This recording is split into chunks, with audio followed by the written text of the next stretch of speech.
Next are the teaching staff from grade 9 level, headed by their grade level coordinator, Mrs. Lisa Pastrana Santos. Ladies and gentlemen, the entrance of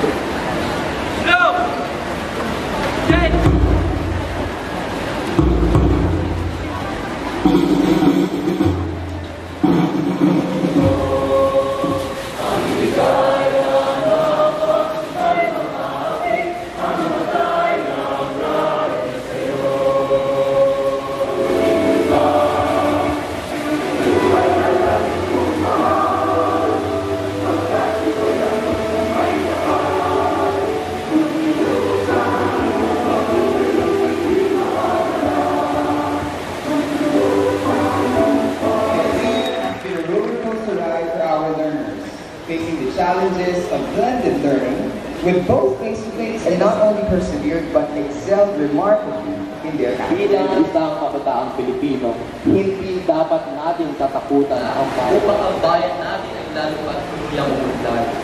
Ayon na kay Thomas Edison, ang pagsuko ang students. And of course, let us not forget Sir Gab, to our compassionate school principal who shared his understanding and willingness to help in every way.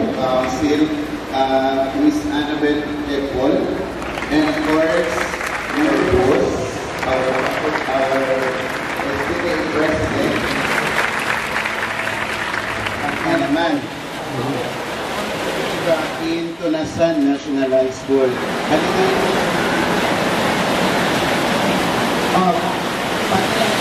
Na-close, ha?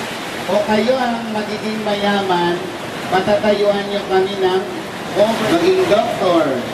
Di ba? Because our children will be the one who will be improving our lives. Isang ng paaralan ito. Na-realize ko, with honors. Rivera John Ferdinand G. Magaling yan. And of course, deeply